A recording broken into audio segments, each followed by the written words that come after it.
Okay, so here we're on Parshas Lech Lecha in our books on page 54. And we were already introduced to Abraham, to Avraham last week, but here this is where he becomes the hero. And it begins, Yomer Hashem al Avram, on page 54 and 55, the first line. Hashem says to Avram, what does he say? Lech Lecha, you should go mi'artzecha, from your land, Mimolodatecha, from your birthplace, Beis Avicha, and from your house of your father, El Ha'eretz Asher Areka, to the land which I will show you. So there are many problems with this statement. First thing is, God tells him Lech Lecha, and it's not the normal way to tell someone to leave.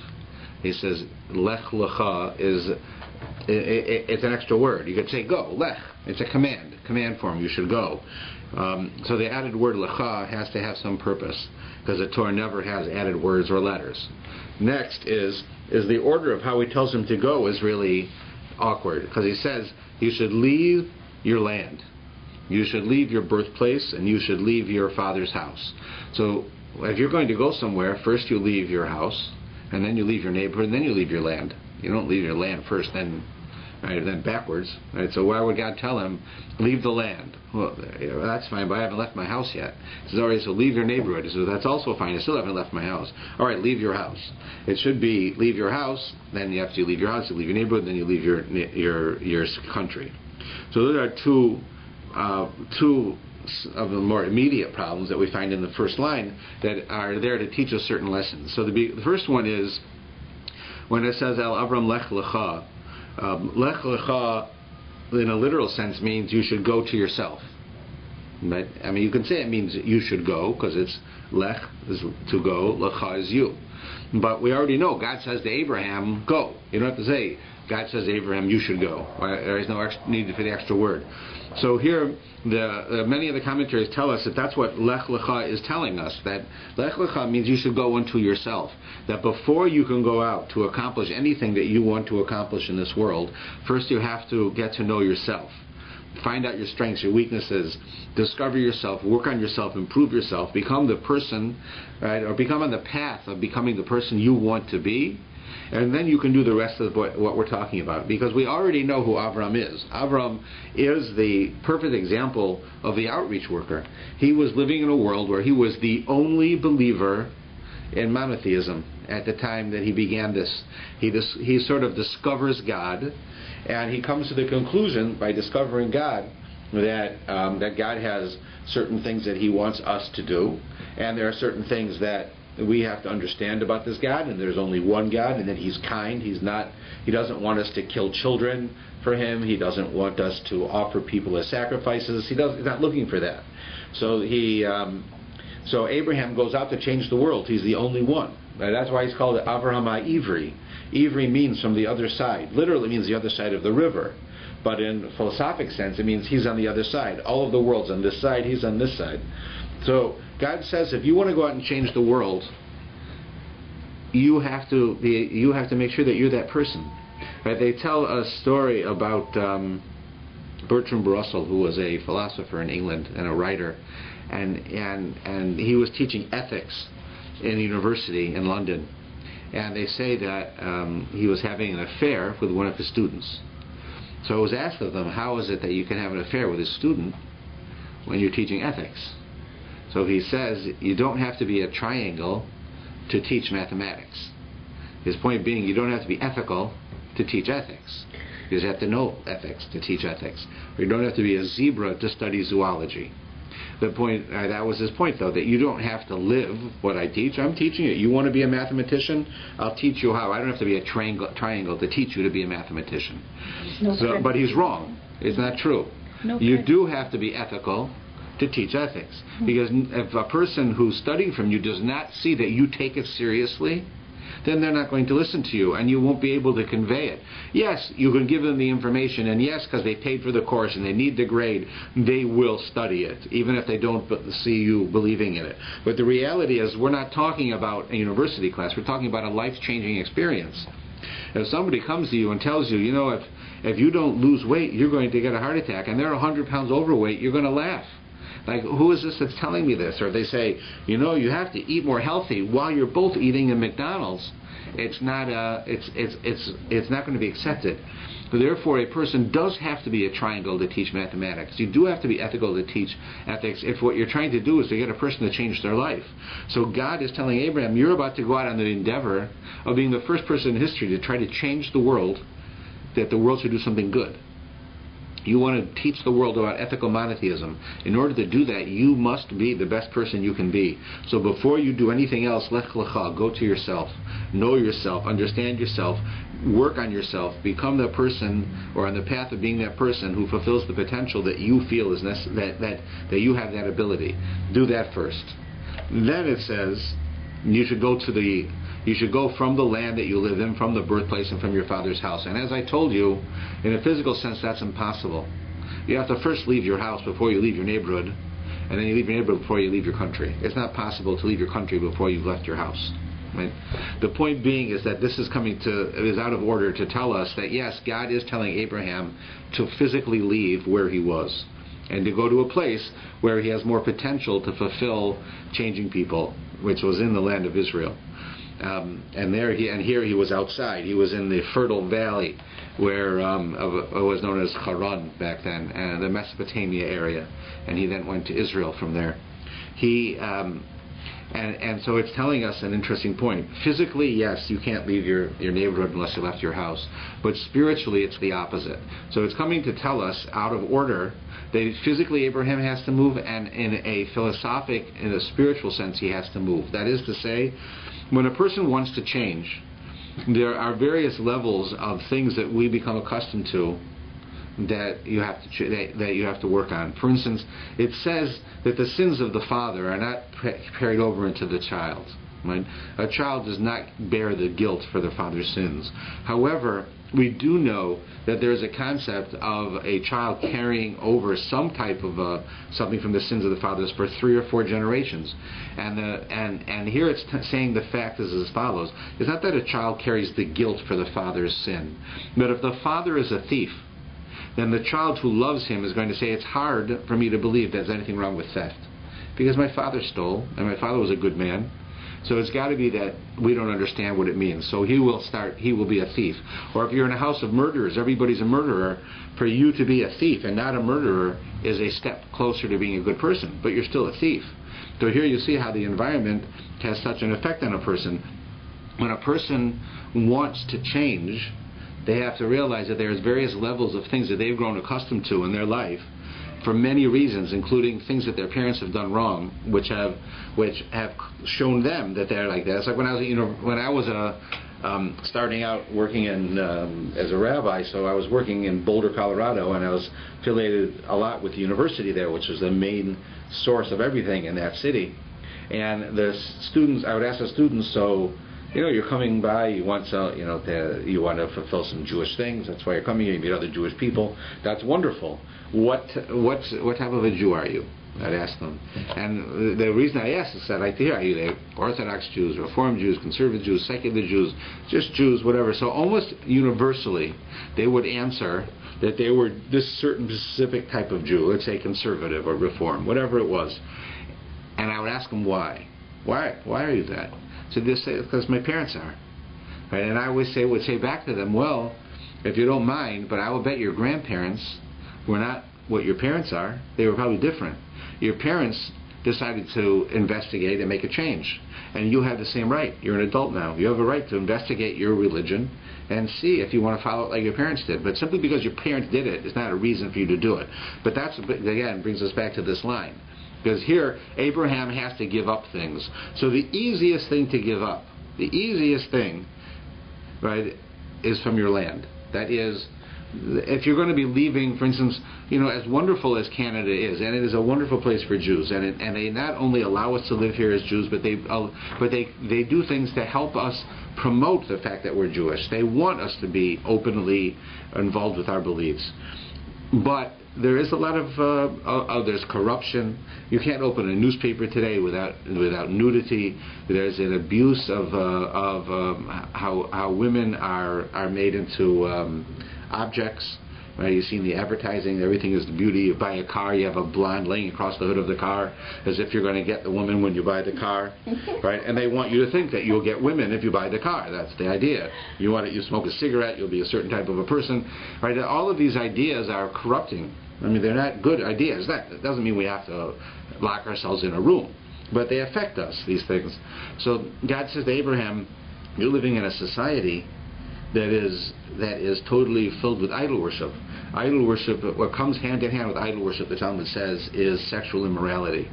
So there's all kinds of immorality going on around you. You have to leave that. That's step one. You have to leave that if you want to be successful on your trip of making people different. But that's the easiest part. Now you have to leave your neighborhood. Leaving your neighborhood's a little more different, because there, when you want to leave your neighborhood, those are more customs that have become a part of your life. Like, you ever notice you can go into a neighborhood sometimes and that neighborhood is in total turmoil. It's what we call a tempest in a teapot. Like, you have this teapot and inside there's a whole hurricane going on, but outside there's nothing happening, right? So you can go into a neighborhood and that neighborhood, somebody did something wrong or something happened and everybody's in this big turmoil. As soon as you leave that neighborhood, everything's calm. But in that neighborhood, everything's crazy. Or you could have two that are crazy, whatever it is, but things... Right? Because why? Because people interact with each other. It's like, people come to shul. Right? So, all right, you come once a day, twice a day, once a week, whatever you come to shul. But during the holidays, you start coming a lot, right? Because you're here for Rosh Hashanah and Yom Kippur and the Shabbos in between and Slichas, and you stay up late, and then you come for Sukkot and then Simchas Torah. By the time you've gone to so much, there's so much interaction between people, there's a lot of friction. But people come a lot, even if they mean well. It happens. Things happen. Right? The more one interacts. Right? Those things that happen when you have a tempest in a teapot, when you have these communities, those types of issues that come up are harder to rid oneself of, because it's more of a part of who you are. Then, of course, when you have to leave your father's house, that means you're actually living the culture that your father raised you with. So that if you see, as I said, if you see that your parents would, let's say, every time your mother would go to the store, she wanted something, she'd say it's too expensive, so she'd change the price tags. Right, and she'd buy it, right? So you'd go home and you'd think, well, that's not so bad. That's not stealing. At least they're getting their money. This blanket is $10. This one's $20. What's the difference? So I switched it, right? You can rationalize anything, but why do you rationalize it? Because your mother did it, and whatever reason your mother did it, you can't believe that she did something wrong, so it must be okay. So now it becomes a part of you, and you start doing it. Right? That idea is because our parents did something wrong, we carry over the guilt. It's not the guilt. We carry over the fact that it's not so bad. My parents did it, it's not so bad. So God's telling him that you have to leave behind too. Your father was an idol worshiper. Your father was involved with idol worship. Your father sold idols for a living. We know Abraham's father was in that business. Right? Idols Are Us was his company. And he has to give that up. So here Abraham is told, give up the customs of the country you live in, whatever's going on there. Then I know it's harder, but you have to give up the ideas and the issues and the things that you picked up in your neighborhood. And most of all, you have to give up the bad traits that you got from your parents. They're not bad, and no one's saying that his parents are bad, but they lived in a corrupt society. They were idol worshippers, and if you want to change the world, you're going to have to give that up. So it's not out of order at all. Is saying that in the original order, how it should be is first your house, then your neighbor, then your country. That's physically. You're leaving it. Abraham's leaving. That's what Lech is. Go. You're leaving. Physically, you're gone. But remember that this trip is more than a physical trip. It's also a spiritual trip. So that's what he tells them there. So that's why in that first line it tells us. And what will happen? It says, Ve'asecha l'goy gadol, and you will become a great nation. Ve'avarchecha, and I will bless you. Ve'agad l'shmecha, and your name will be great. Ve'yeh bracha, and you will be a blessing. That's a funny thing, that last two words, and you will be a blessing. So many of the commentaries saying is that God at that moment, because of all that Abraham had done until that point, gave Abraham the ability to give blessings. Up until then, God could give blessings. Because when we make a bracha, Baruch Atah Hashem, we're not saying, as most people think, blessed are you, God. Now, what does that mean, blessed are you, God? What does that mean? Who blessed God? Blessed are you, God. What it means is, God, you are the source of all blessing. All right, all blessings in the world comes from God. You are when I say Baruch Atah Hashem, I'm saying the source of blessing, God, comes from you. And one of those is the bread that you gave me. Right? Everything comes from you. That's what we're saying in a blessing. That's the real translation, the real meaning. God suddenly went to Abraham and gave him the ability that he can also give blessing. He can be a source of blessing. So that anyone in the world now who wants a blessing can go to Abraham and he can give them a blessing, just like God can give them a blessing. Now, of course, we understand that when a person has such power, right? It says, what does it say? That total power brings total corruption. Right? In other words, that if you have the ability to do that, Abraham's the only one in the world who can really give blessing, because God gave him the keys to it. Right now, many people can. All of the offsprings of Abraham can do that, but he was given that ability. So that's very powerful. So here was a sign that God had total trust in Abraham, that he was going to follow in the path of God. Right? Then and so it means that from then on, all blessings can come from Abraham and his children of Abraham, which is why we say in the Talmud that a person should never treat lightly the blessing from another person, specifically another Jew.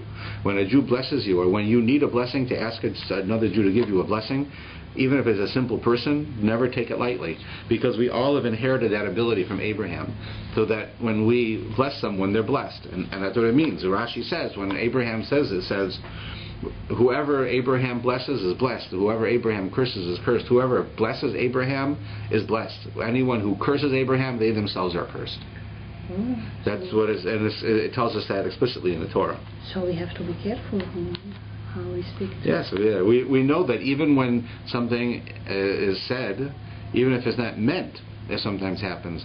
We know cases with David HaMelech, with King David, where he made statements about, he said, there was somebody who rebelled against him, and he said the person who rebelled should have this horrible death, and somebody died of that horrible death, and they didn't rebel. In other words, it's very serious. Cursing and blessings are very serious. One really should treat them with some meaning. And if you treat it with meaning, they will have meaning. You'll actually see that there'll be effects from things. So that's one of the ideas. And then the next line in the Torah says what I just told you. And whoever blesses you, they themselves will be blessed. And whoever curses you, or they will be cursed. That's what it says. And everyone will be blessed through you. All the people of the lands of the world will be blessed through you. You see this happen. There's a famous story that's told about the Chafetz Chaim. Rabbi Shimon Schwab tells this story. He's no longer living, but he used to tell this story. And he was a student of the Chafetz Chaim, who was the great rabbinic leader in the beginning of the 20th century. And he wrote Mishnah Berurah, and he wrote all the laws of Lashon Hora. Very, very special man. So it says that in this little town in Poland of Rodin, where he lived, in general, the Jews were not well treated by the Poles. The Poles were not great friends of ours, even those who lived among us. But they used to try to convince the rabbi with the Chafetz Chaim to walk through their fields. Because they said when the rabbi walked through their fields, their grain was blessed. They'd get more. And to put his hand on their cows, and their cows would give more milk. Now, maybe it would, maybe it wouldn't, but they definitely believed it did. And that's because the idea is that the blessings come from us. Just like Abraham gave blessings, the Chafetz Chaim gave blessings, Jews can give blessings. Right? They saw that. So, now then, interestingly enough, it starts to describe what happens on the trip. It's in verse 4. It says, "V'yivarchu b'chol kol mitzvot v'yelech Avraham kasher diber elav Hashem." So Abraham went as God told him to. V'yelech ito Lot, and Lot went with him. V'Avraham ben chamesh shanim v'shivim shana b'seiso mechoron. And Avraham was 75 years old when he left Choron. V'yikach Avraham es Sarai ishto, and Avraham took his wife Sarah. V'yes Lot ben Achiv, and he took his nephew Lot. V'yes kol ruchusham, and he took all of his belongings. Asher rachshu, which he gathered. V'yes hanefesh asher asu b'Choron, and the souls which he made in Choron. So the commentaries have a lot of interesting questions about this. For instance, here it says that Abraham took Sarah, his wife, and he took Lot, and he took all of their belongings, and he took the people that he had already converted to monotheism from Choron with him. But the fact that it says he took with him Sarah, his wife, or that describes Sarah, then it says he just took Lot, and then it says all of the belongings, and then the other people. You'd say, like, it's out of order. You should have, he took Sarah, Lot, and all the other people, and of course he took his belongings. Like, why is it sticking right in the middle of a? It's like, okay, everybody's going to come on this plane. I'm going to read off all the names. Okay, Cohen, Levi, Johnson, Smith, a couple of suitcases, Goldberg. Right? What does that got to do? It's right in the middle. Like, Abraham took these people.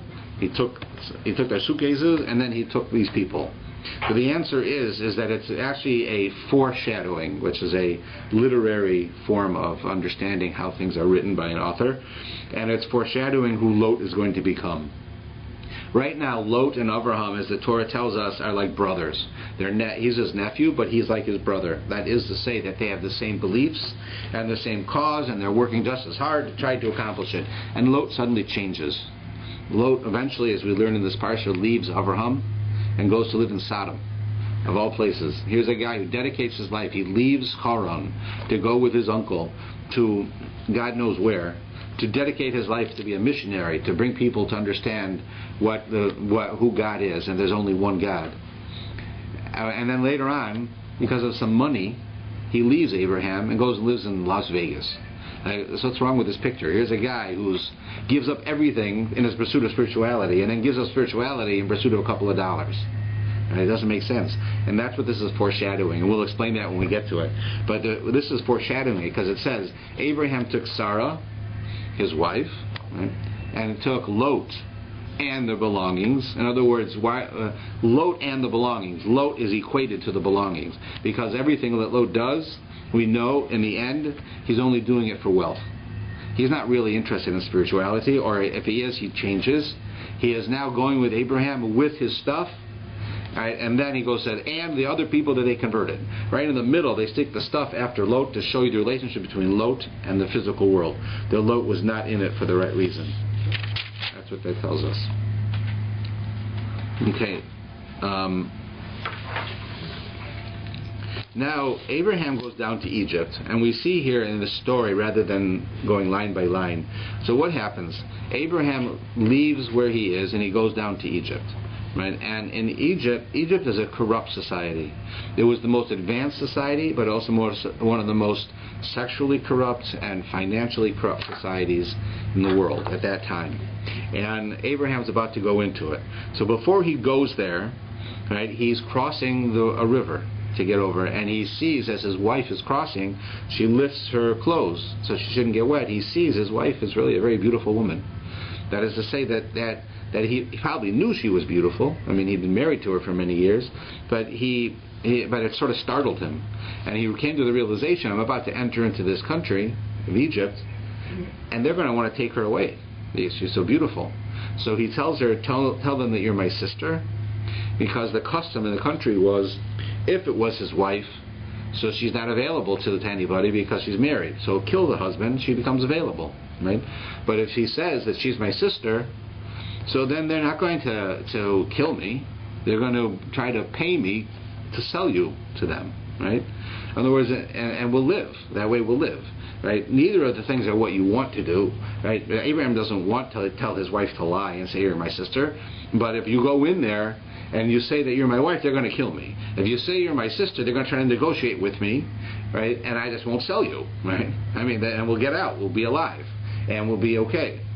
But what he's really doing here is that it's not business as usual for Avraham. He comes to the realization that the society we're about to go in is very corrupt. And we can't be the same as we were beforehand. We have to be prepared for that corruption. And that's exactly it. It's not business as usual for Abraham. Abraham is going into a society where it's going to become normal to have any physical desire you want fulfilled. It's normal, it's legal, you can do it. Why did Hashem save the day? It was something like that. Well, there's a number of reasons that he had to go there in order to prepare the place for the Jews later, for them to come later. He also had certain meetings were necessary for him to have, because everything that Abraham did is a symbol for us today, because we sort of relive their lives to some extent, either literally or philosophically. So now the point is that when he goes down there, he does this because he realizes that when you go into a society that is corrupt, you have to do certain things to help you. So, for instance, when I was when I was in yeshiva, so they used to have in the grocery store, which they do today, they decided they were going to have all the candy by the register, right? So that you purchase it on an impulse purchase, right? Mm-hmm. It's expensive, and you're standing in line, you're waiting, you're looking at all the candy, and you decide, oh, I'll buy one. You weren't going to, but now you will. And then, of course, then the things with the kids came up. People had little kids. The kids would yell and scream. The mother would say, okay, you can have them just to keep them quiet, so you shouldn't get embarrassed in front of everybody. And they sold a candy bar that way. So they went and they said, we're going to have aisles with no candy. So that shouldn't happen, right? So this way you can wait in line and your kids won't get upset. And the stores did that as a courtesy, even though they lost money. So some of the Jews got together and said, we want to have aisles that don't have these crazy tabloids with the half-naked people in them and the crazy stories, because we don't want that in our life, right? If you're prepared to say you want us to shop in your store, that you're going to take the candy out of this aisle. So if you want us to shop in your store, we want you to take the nudity out of this area. We don't want to have to stand here having to close our eyes or look the other way, right? And they say, but is it abnormal? It's not abnormal. Every store you walk into has this. We don't even necessarily even think of it as nudity. It's like they're half dressed, right? It's not like pornography as we would call it. It's just not modest. But why would they do that? Because it's not business as usual. The world has changed. And there's a need now that we have to do this sometimes when we're able to. So that's what Abraham was saying. The world has changed. And we have to live in this world. We have to do things that we might not normally do. And that's exactly what he did. Now, if we look on page 58 and 59, it talks about Abraham leaving. And this is where him and Lot split up. And it begins on verse 5 on page 59. And it says, "V'gam Lot haholech es Avraham." Also Lot, he went with Avraham, Son ubakar v'olim, and they brought their flocks, their cattle, their tents. V'lo nasa osam ha'aretz l'sheves, and they couldn't find enough land for both of them to go together. Because why they have so many sheep and lambs and things, they needed grass for them to eat. And if they traveled together, there were so many that they weren't able to. There wasn't enough ground around them, because you have to spread out so far, you'd lose your animals. So they decided they can't go together. They have to split up, right? Because they got so much now. Because Abraham and Lot, they acquired so much. So he says they are unable to dwell together. And there was quarreling between the herdsmen of Avram's livestock and the herdsmen of Lot's livestock. And the Canaanite and the Perizzite were then dwelling in the land. Abraham says to Lot, "Let there be no strife between me and you, and between my herdsmen and your herdsmen. We are kinsmen. Is it not all the land before you? Please separate from me. If you left, then I will go right. If you go right, then I will go left." So then it says that Lot looks up and he chooses to go to Sodom. That's what happens. So there's a number of points that are interesting to look at. First is, it says at first that there's a disagreement between them based on the land. So they need to split up because of land. But later it says, Abraham says to him, there should be no fighting between us. Why? Because now it's escalated to the point where the servants are fighting with each other. Right? Abraham's servants with their sheep and Lot's servants and their sheep are fighting with each other. Right? It escalated from just the animals bumping into each other to now people are fighting. Right? And therefore, at this point, you see a very interesting thing happens. It says, as soon as it tells us that there was fighting, and then it says, and the Canaanite and the Perizzite were living in the land. What does it got to do with anything? Right? They're telling you a story about these two people fighting, and then it says, and by the way, they were who lives here? The Canaanites live here. Well, what's it got to do with what we're talking about? Well, interestingly enough, if you look farther in the Torah, where we have the story of Aaron was known as a peacemaker. He would go to people and he would work out ways for them to get along with each other, to have peace, which they didn't have without it. And it says that when Aaron died, everybody cried for him because he was so beloved, because he made compromises, he made peace. People liked him. He wasn't a difficult person. He went out of his way for them. Everyone felt that he had a good relationship with them, so they all cried. But it says that after he dies, it says Kanani Azbaretz, and the Canaanites were in the land. Middle of the story, the death of Aaron. So you say, why is it telling us who lives there? Who cares? What we notice is one thing. When the society that we live in changes, and so here you have the society of Lot and Abraham. They're like brothers. We just learned. Abraham tells Lot, "You're like my brother." Suddenly they have to split up because not only are they disagreeing, but their followers are fighting each other. So we have to split up, right? And then it says the Canaanite was in the land. Whenever Jews fight, whenever Jews have these disagreements where they're hating each other, they're disagreeing with each other, they're not getting along anymore, suddenly the Canaanites show up. In other words, the Canaanites represent, they're like vultures. The Jews get along, everything is fine. When Jews get along with each other, we receive blessings from God. When we fight with each other, we don't have blessings. What is the symbol of the lack of blessings? Is the Canaanites showing up. Because Canaanites sort of know that if Jews are fighting, something bad's going to happen. And we're going to come out ahead. We're going to get the sheep, or we're going to get the lambs, or we're going to get the land, we're going to get something. So the Canaanites show up. When Aaron died, while Aaron was alive, people were getting along because he made peace. It didn't just happen, he made it. He did it. He dies, now there's less peace. So the Canaanites show up again. So here we find that the Canaanites are a symbol in the Torah of the physical result of Jews fighting with each other. So when Jews fight with each other, bad things happen to us, and the Canaanites come out ahead. They win. And that's why it's brought down in these two places, to show us the importance of not fighting with each other. We know that the Torah is filled with the idea that when Jews fight, no matter what else they might do wrong, they might do good, they're still judged badly. And when Jews don't fight, no matter what else they do wrong, they're still given a blessing. Even if they have to repent and they have to improve, but nevertheless you see it. We have societies in history, in the book of Malachim, the book of Kings. It talks about this king. He was a horrible king for the Jews, and he got all the Jews to worship idols, and he taught them to do all of the most disgusting types of practices that Jews would never do. And this was a king of Israel getting the Jews to do this. But it says that in his generation everybody got along, and because of it, when they went to war, not a single person ever died. It's an amazing blessing. Here they were worshiping idols. They were doing every type of horrible thing, but because they all got along, God gave them that blessing. In the generation of King David, it says that Jews were poor, but that every child understood the most deep and intricate areas of Torah. Every child. In other words, they were all very religious, very fervent, right? But when they went to war, people died. And that's because they fought with each other. They didn't get along.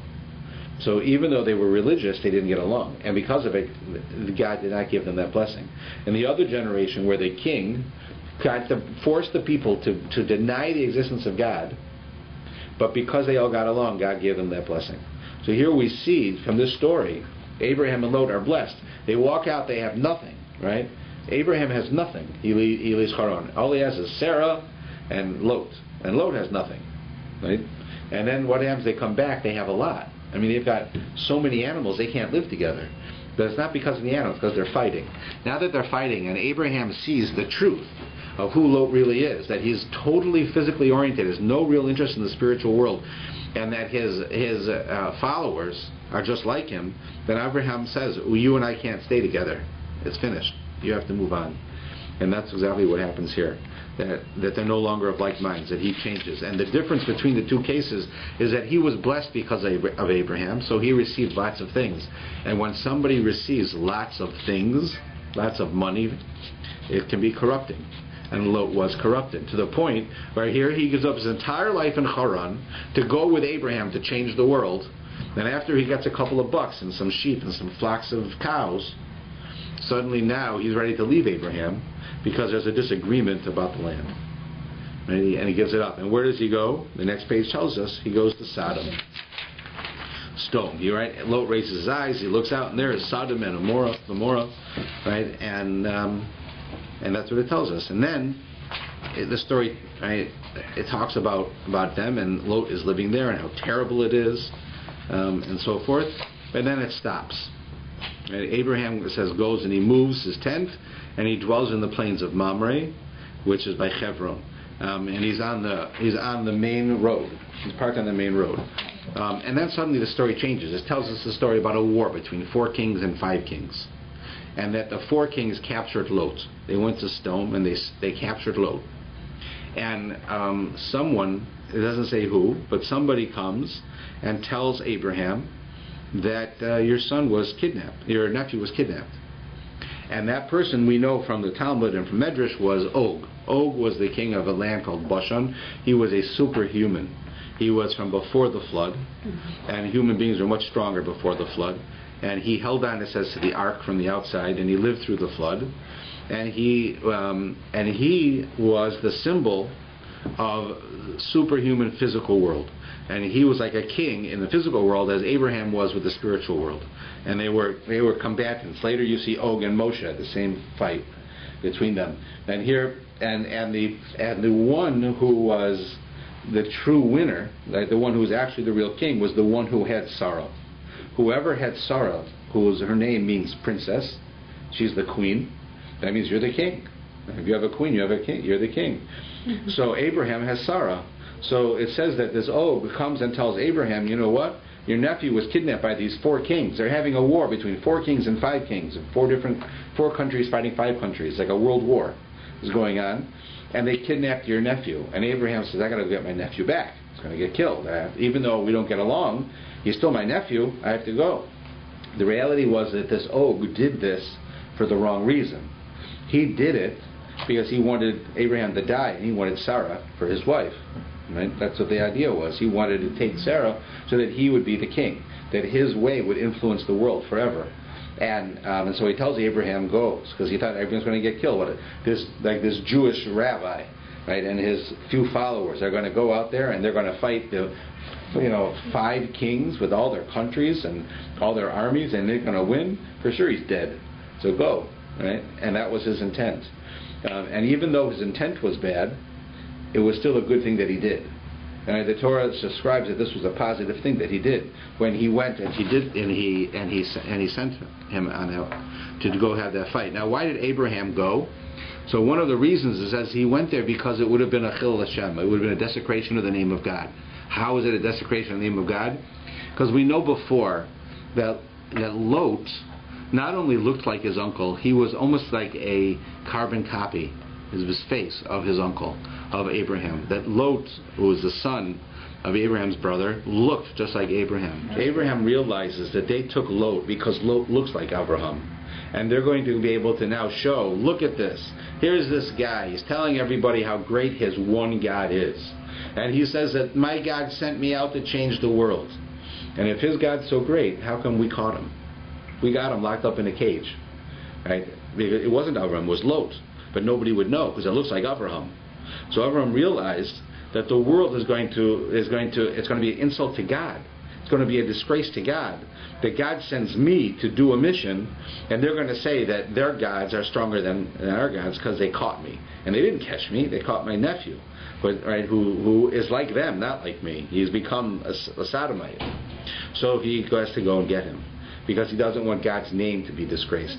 And he goes to war against all of these mighty people. And this is one of the first examples we see of a Jew for his ethical beliefs. Why does he go to war? He goes to war because he wants that God's name should not be disgraced. So here is a Jew who is prepared to give up his life so that God's name shouldn't be disgraced. That's exactly what's happened throughout history. We have a concept that you see very heavily in this parsha, but it's throughout the book of Bereshit, which is the actions of our forefathers are a signpost for the children. That is to say that whenever Abraham, Isaac, or Jacob did something, it is the historic reality that whatever they did is going to have ramifications on us in the future, and if we look to them, we'll know what to do. So when Abraham goes, and he goes to save Lot because he doesn't want God's name to be disgraced, because everyone will say that it's him. He stands up to the mightiest nations of the world, a world war going on, and he comes in with his rabbis to stop it, right? Untrained guys to stop, and he wins. He won. It happened, and he got Lot out. So that's showing the power of God. So that teaches us throughout history of Jews who will be prepared to give up their lives for their beliefs. And it's happened time and time again throughout history where simple, uneducated or educated Jews were prepared to give up their life to not disgrace the name of God. How do you disgrace the name of God? When a person comes to you and says, kiss the cross or I'll kill you, they said, then kill us. We're not going to convert. And Jews died throughout history that way. Right? That wasn't specifically the Nazi Holocaust, but many cases throughout history, Jews were told, we won't kill you, just convert. Right? And today we talk about this idea. We talk about this idea here in our shul a lot, about there being a spiritual Holocaust. What's a spiritual Holocaust is such that we went through a Holocaust where Adolf Hitler and his people wanted to kill every single Jew, that there should be no Jews left. The only thing should be a museum. Right? They said that we were bad for the world. After they ended and we survived, as God promises we will, nevertheless, we're now doing it ourselves. We have a spiritual Holocaust, because now Jews, because we're living in those countries that allow us to practice Judaism and allow us freedom, allow us to own land, allow us to go into business, allow us to marry anybody we want to marry. So people are doing it, and they're assimilating, and then their children and grandchildren are not going to be Jewish, and then it's the same as Hitler killing us. Not literally the same, of course. Their bodies are still here, and we shouldn't want someone to be killed. But if Hitler's goal was to get rid of Jews, then we're doing it. We're getting rid of Jews. We're allowing Jews to assimilate. They're no longer Jewish. Their children are no longer Jewish. Their grandchildren are no longer Jewish.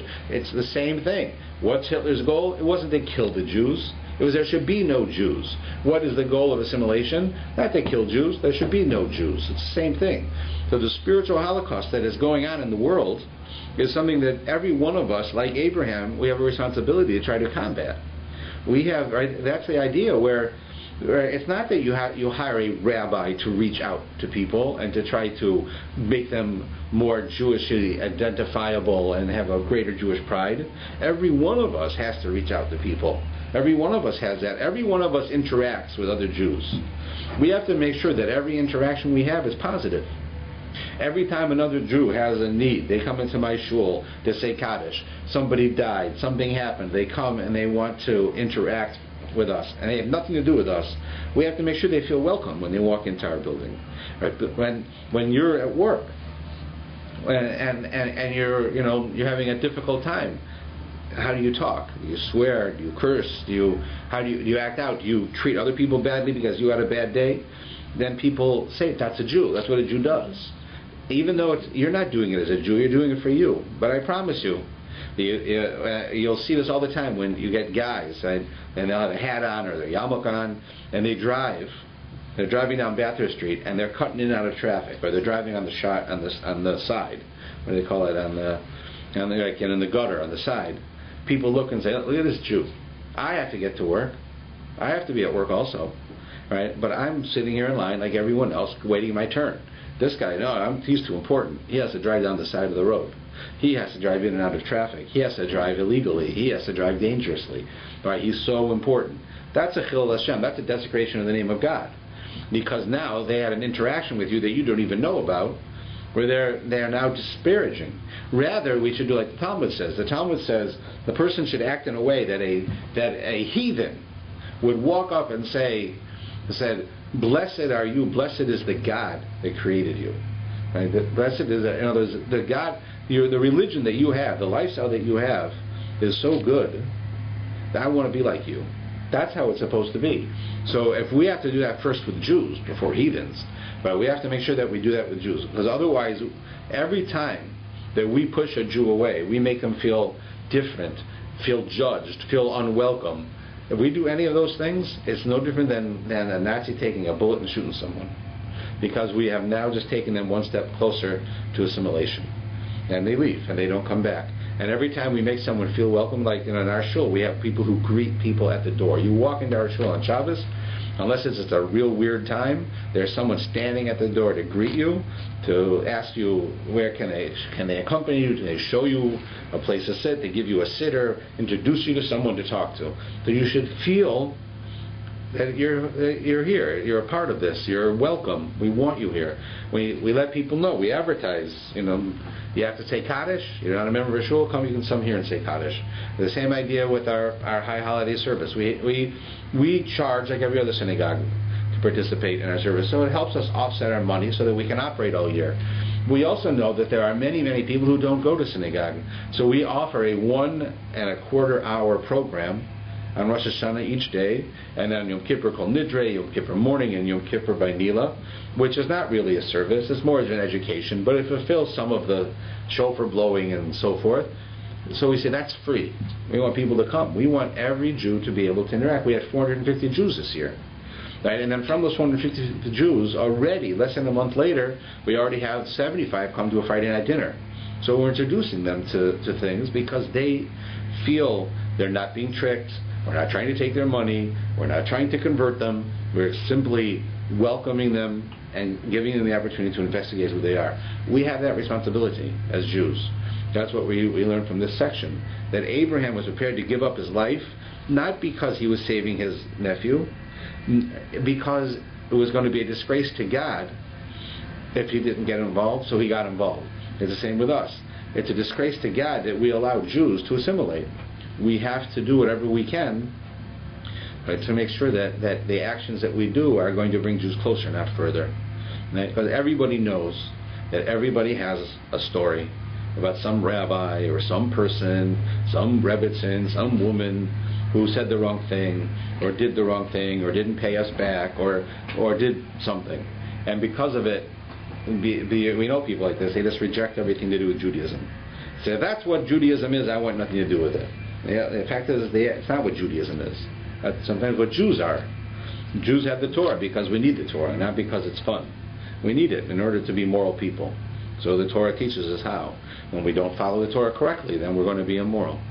So that's what it is. And so that's, if I can conclude with a message, the real message to conclude with is that we need to remember that we have to be involved like Abraham was involved, like Jews throughout history have been involved, like simple Jews who had no idea really what it meant to be a Jew but knew it meant that I'm not going to convert.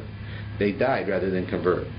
And we have to realize that there are people dying all around us and they don't even know what they're doing. So we have to make every effort we can within our abilities and being kind and respectful to try to help them too. And that's really any success that we've had here, and that's any success that any Jew will have will be by making sure that people know that you care about them, that you're not trying to take them and you're not trying to take advantage of them, and that they really are welcome. I mean, here people really are. The worst thing you can say to me is that you came here 3 times and no one talked to you. At this point, I don't even believe it anymore. But you can come once, because if you come once and you have if you present yourself as being like a wall, people are afraid to break that wall. Sometimes they see that you want to be by yourself. But if you come 2 or 3 times, they already realize that you might have that wall, but you don't want it to be there. So then they'll invite you over to their home for a Shabbos meal. They'll put you on the mailing list, whatever it is. They'll do things to help. And that's what we all have to do. Abraham.